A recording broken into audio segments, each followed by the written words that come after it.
En las costas de clima cálido, en ríos y lagunas de agua tibia, abundan las plantas y animales.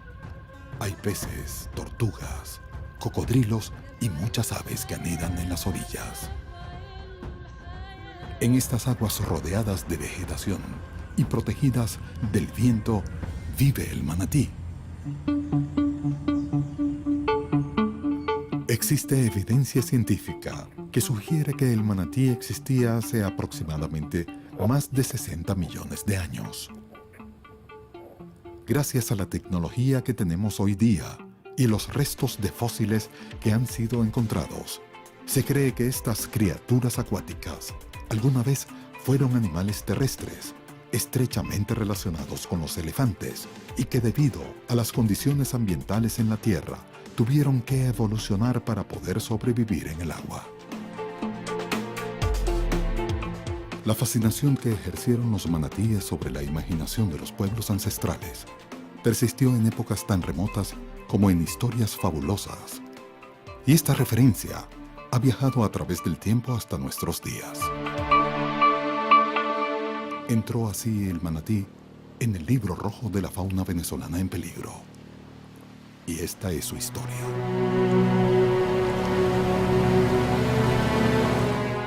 El manatí es una especie tranquila. Su apariencia general presume la de un organismo masivo, con una aleta caudal redondeada y comprimida horizontalmente. El cuerpo del manatí no posee extremidades posteriores. Sin embargo, presenta extremidades anteriores bastante flexibles, en forma de remos, lo que le permite el fácil movimiento en el fondo del agua. El manatí tiene una cabeza relativamente pequeña, generalmente rodeada por pesados pliegues, y no presenta un cuello. Es el único mamífero con 6 vértebras cervicales. Su rostro es cuadrado, con labios suaves, carnosos, móviles. Además cuenta con vibrisas rígidas, las cuales utiliza para ubicar su alimento. Su conformación corpórea está casi desprovista de pelo.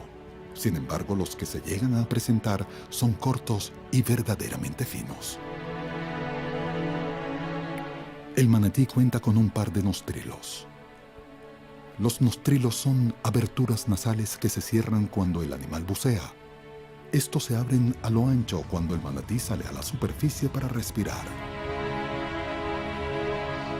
Los huesos de los manatíes son extremadamente densos y la mayoría carece de cavidades medulares. Por lo tanto, el esqueleto del manatí es paqueostótico. Es una especie que habita aguas costeras someras, estuarios, bahías, lagunas y ríos. Típicamente forrajean en los pastos marinos que se encuentran en agua dulce y en ecosistemas salinos adyacentes someros. La coloración del manatí va de gris a café en los adultos, siendo más oscuro en las crías. Los adultos presentan generalmente muchas cicatrices y además pueden llegar a estar cubiertos con algas, balanos y otras incrustaciones que oscurecen el patrón básico de su pigmentación. Se sabe que por su gran tamaño son nadadores no muy rápidos, más bien lentos. Sin embargo, pueden llegar a alcanzar por periodos cortos altas velocidades. El promedio de duración del buceo de un manatí es de aproximadamente 4 minutos y este puede lograr hasta 24 minutos. Estos gentiles animales cuentan con uñas rudimentarias en la punta del segundo, tercero y cuarto dígito. Sin embargo, generalmente se llegan a desgastar hasta el punto en que no se llegan a ver externamente. Hay únicamente una glándula mamaria en la axila por detrás de cada aleta pectoral. La piel de los manatíes adultos es muy gruesa, con hasta casi 6 centímetros de espesor. Estos organismos presentan papilas gustativas en la parte anterior de la lengua y huesos nasales internos reducidos en los que está presente tejido olfatorio. Aunque el propósito exacto no está claro, Se cree que los bigotes en el hocico de un manatí tienen función sensorial. Los investigadores han descubierto que cada bigote tiene una conexión nerviosa a un pequeño grupo de células en el cerebro del manatí, dedicada exclusivamente a ese bigote. Y una de las cosas más interesantes acerca de los manatíes es que tienen lo que se conoce como molares en marcha. De hecho, los molares son el único tipo de dientes que tienen los manatíes. Estos son constantemente reemplazados. Se forman en la parte posterior de la mandíbula, se desgastan a medida que avanzan hacia adelante y finalmente se caen. Los manatíes son muy flexibles con sus requerimientos alimenticios, que pueden mantenerse en la mayoría de los hábitats subacuáticos que alcanzan. En su mayoría son herbívoros y oportunistas. La especie se alimenta de una gran variedad de vegetación sumergida, emergente o flotante. Su distribución abarca zonas costeras del Mar Caribe y el noreste de Sudamérica, extendiéndose desde el sureste de Estados Unidos, pasando por el sur de México y Centroamérica, hasta la boca del río Amazonas en Brasil. Además se encuentra presente en las Antillas Mayores y en cuencas de los ríos Cauca y Magdalena en Colombia.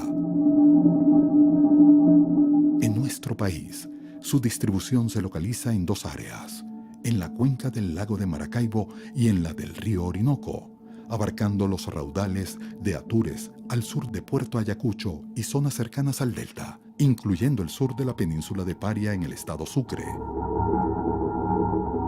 Muchos argumentan que no podemos considerarlos en peligro si no sabemos cuántos existen todavía. Sin embargo, hay evidencia que sugiere que un gran número de ellos son asesinados anualmente, además del tiempo que demoran las hembras para volver a reproducirse.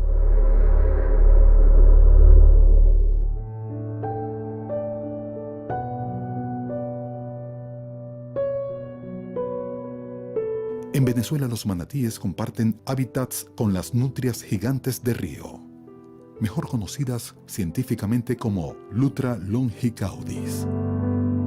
También los delfines de ríos, científicamente conocidos como Inia geofrensis. Y el caimán, científicamente conocido como Caimán crocodilus, entre otros. El manatí es una especie dependiente. Los factores ecológicos que determinan la presencia del manatí son prioritariamente tener vegetación acuática disponible como alimento, agua dulce o salobre, temperatura agradable y la conciencia del hombre.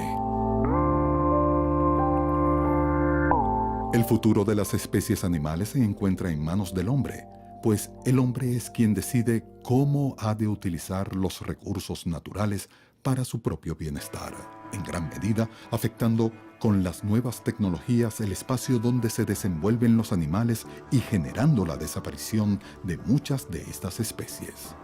El manatí es una especie protegida en Venezuela, está en veda y está catalogada por la UICN como especie vulnerable. El CITES está catalogada en el apéndice 1, que son los animales en peligro de extinción. Y el libro rojo de la fauna venezolana de Provita lo cataloga como en peligro crítico.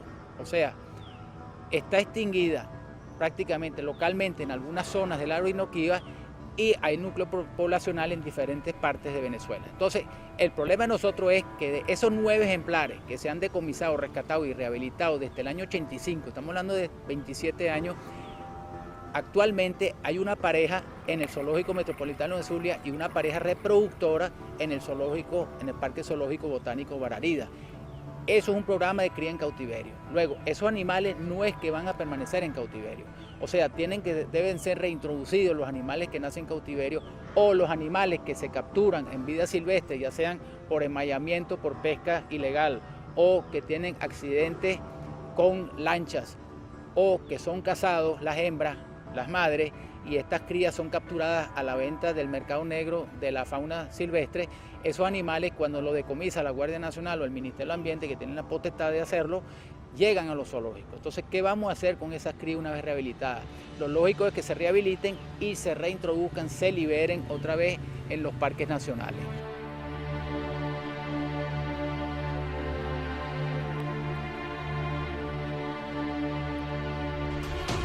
El manatí es un cetáceo de agua salobre que resulta tan enternecedoramente feo y tan inquietantemente humano que es capaz de entablar discernibles relaciones con los humanos.